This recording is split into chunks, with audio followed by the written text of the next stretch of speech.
with another movie review, and I'm going to be discussing for this video a subject that I haven't really seen on that much with other YouTube movie critics, and that's the Sister Act movies. And of course, both movies, of course, star Whoopi Goldberg, who is anti-Semitic to the tilt because of her stage name. Of all the stage names she could have picked, she picked Goldberg. I mean, that's not being anti-Semitic, I don't know what is. Anyway, I'm going to be discussing the two Sister Act films, and please avoid the second one because it's terrible, which we want to get to in a minute. The first Sister Act movie, I believe it came out like in 92 and 93, and it became very, very, very successful because it's definitely one for better comedic roles. For those of you who never saw Sister Act, in the first one, Whoopi Goldberg plays a third-rate lounge singer from, of all places, Reno, Nevada, and she tried to break up with her mobster boyfriend, played by Harvey Keitel, which at the time was the only other big name to feature in the first film. And she witnesses him killing his limo driver, who he thought might have snitched to the cops about the illegal stuff that he was doing. So what Whoopi Goldberg and he have a pretty funny comedic, physical comedy chase to the hotel, which is trying to get away with from Harvey Keitel's two hitmen. And so she ends up getting out of there, and she goes to the cops, and the lead detective, played by Bill Nunn, who only other big name role that he ever did was playing Robbie Robertson in the Sam Raimi Spider-Man films, which didn't come out to like 10 years later. So between Spider-Man films and Sister Act, this guy practically did very little of anything, or any roles worth knowing. And so he says, what the hell am I going to do? He says, well, we're going to put you in protective custody. He says, where? It's where I have people all over the place.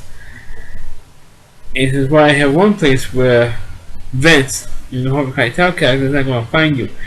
And he puts her into like a convent in San Francisco with a bunch of nuns. And instead of hanging out in the room, they give her an outfit to wear, and it was a nun's outfit, so she disguised herself as a nun. And of course, what she ends up doing is she ends up changing the lifestyle, whatever lifestyle that these nuns have, into maybe a successful convent. Because the convent was in danger of closing because they weren't getting any people into the church. So Whoopi Goldberg, of course, supposed to be being a lounge singer, takes over the choir. There was a bunch of nuns in this choir, led by the late Mary Wilkes. I believe that's how that last name is pronounced. And she takes over the choir, and she invigorates rock and roll with actual hymns or psalms that the choir sings every Sunday. Put like a rock and roll element into it, which was really, that's really the highlight of this film, is the choir doing songs that says the song "My Girl" about my guy. No one can take the place of my guy. And on the boogie woogie, as the head nun, played by Maggie Smith, calls it. And because the broadcast on the speakers, people on the street heard what was going on, and then they were curious, and they came into the convent and wanted to know what was going on. And of course, unfortunately, they found out of Vince, or Harvey Keitel's roots. They found out where Whoopi Goldberg was staying, and went there to get the killer.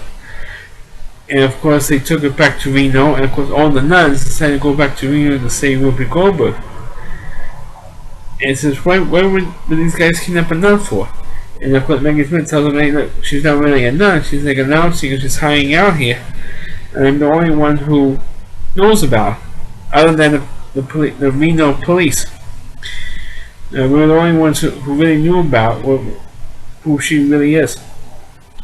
So although we know they had this whole thing comedy, for the comedy stuff, all the nuns were running all over the casino in Reno, and of course the grooms and Harvey Keitel could grabbing none of. See, one nun grabs that one and keeps grabbing each one until they, of course, they find Whoopi Goldberg's character, and they go into the office and says, "I want you to kill him.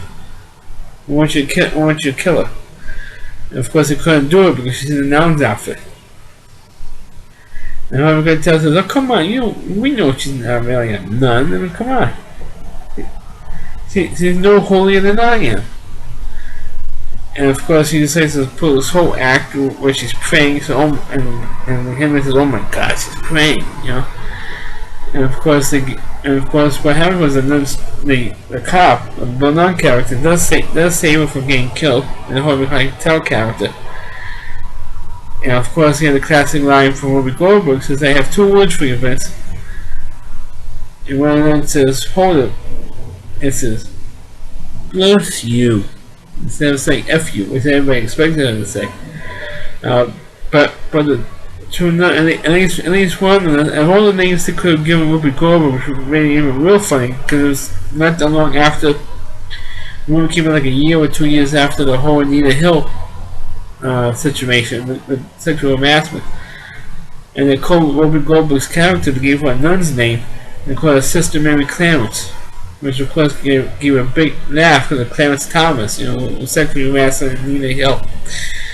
But like I said, and of course, at the end of the movie, at the very end of the film, was when the Pope scheduled a visit to the United States, went to this little convent to see this choir perform. And of course, naturally they got an impersonator to play the Pope. And of course, that's when the Pope John Paul II was still alive then. And so they had a guy impersonating him to be the Pope, in singing the high pulpit. They were watching the choir. And he's probably having a good time clapping and applauding, and he's going, yes, that's pretty much how the movie ended. And of course, the movie became such a big hit. And I think it became like a sleeper hit. Because I don't think anybody expected this movie to be even successful, because it is kind of like almost like a silly premise with being Whoopi Goldberg playing a nun, or so I say, disguising herself as a nun to hide from the mafia. I mean, it's it's kind of like a silly premise, but it's like one of those silly premises that actually ended up surprisingly working. So a couple of years later, about 2 or 3 years later, they came out with a sequel called Sister Act 2, Back in the Habit. And how it got Whoopi Goldberg's character, all of a sudden Whoopi Goldberg became a big, or a character, became a big hit because of what happened with this choir, that she worked with this choir, and the story got out that she worked with this choir. So she got a whole Las Vegas stage show. And the nuns who were in the first movie came back in this one, and actually to help him out with the school they're trying to make work. And of course, the big star in this movie that anyone became a big star was Lauren Hill. She became a big star after this film, so this really was her first acting role, and became a big singer and got a recording contract after this film. But you also had a couple of other big names. You had Michael Jeter, who of course died, was a homosexual actor with AIDS, who contracted the AIDS virus, and he ended up dying of AIDS. And of course, you also had, I forgot, it was like a big tough guy who played tough acting roles, who was also in this film, who played like an administrator, but he also died not too long after this film as well. And so you had these two guys in there, and of course this movie was pretty bad. I mean, it's entertaining enough, for a sequel or a follow-up film, but movie itself, it was pretty bad, and I was so disappointed in this film because like a lot of movie sequels, but the sequel is worse than the original film is. There's a perfect example of that because Sister Act 2 is one terrible piece of crap film, and the original Sister Act movie that was pretty damn good. Even though, like I said earlier, it did kind of almost like a silly premise, but it's it worked because I think because of not only because of Whoopi Goldberg's performance in the film, but also because of a couple of nuns as well. On the ones that played nuns, like Mary Rhodes, she was great in it. Even though her last role she did was the voice of one of the gargoyles in the Disney version of Hunchback of Notre Dame. She was great in it. She also played in the second Sister Act. The second Sister Act movie. You also have Kathy and Jimmy, who was great in it. I forgot the name of the actress who played the little skinny little nun. She was kind of like a doodle brain, like a ditzy brain in this film. But I thought the show was pretty good in them all. Of course, Maggie Smith, of course. But the one here was really missing. I thought it would be great if they had like a romance between Whoopi Goldberg and the police detective, and the Bill Nunn character. But unfortunately, that character was not in the second film. And it was kind of disappointing that he was not in the second movie. So maybe say, oh, they got married, or they have a relationship, boyfriend and girlfriend. I think the way it would have worked, but I don't think that story, subplot would have worked when Whoopi Goldberg's character went to the Catholic school and worked in the Catholic school. And I said, oh, how can a nun have a boyfriend? I guess that's what if they have been in the subplot and then put it in the film because they think we will ruin it. But as a sequel, I thought it was a terrible movie. I knew who Michael Gita was, and I knew that he was.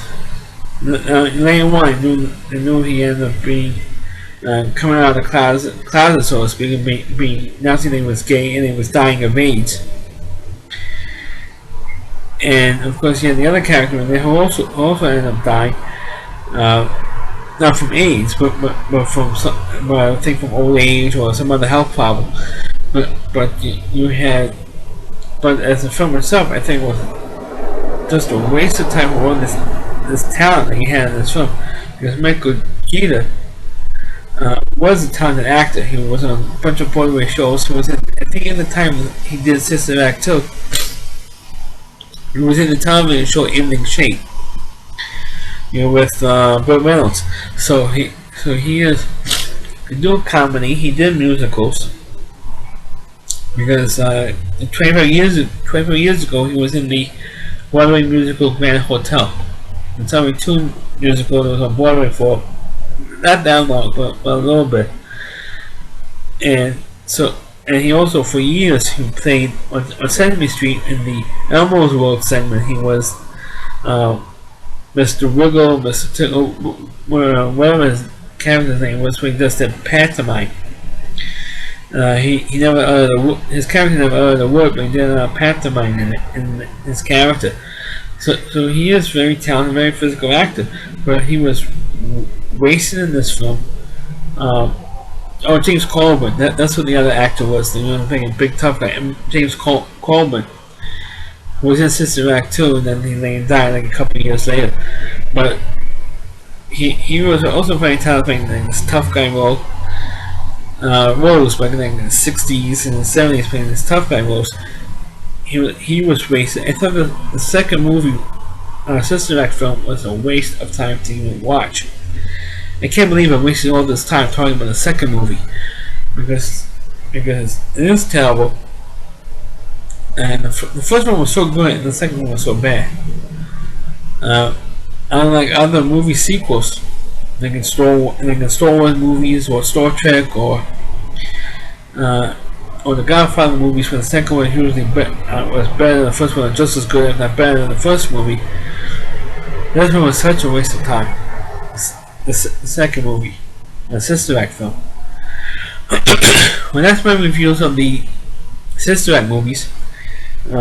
Please feel free to rate the film, or should I say rate the video. Feel free to comment on. Please subscribe to my channel, and please forward this video onto your Facebook pages. Thanks for watching, and catch you next time.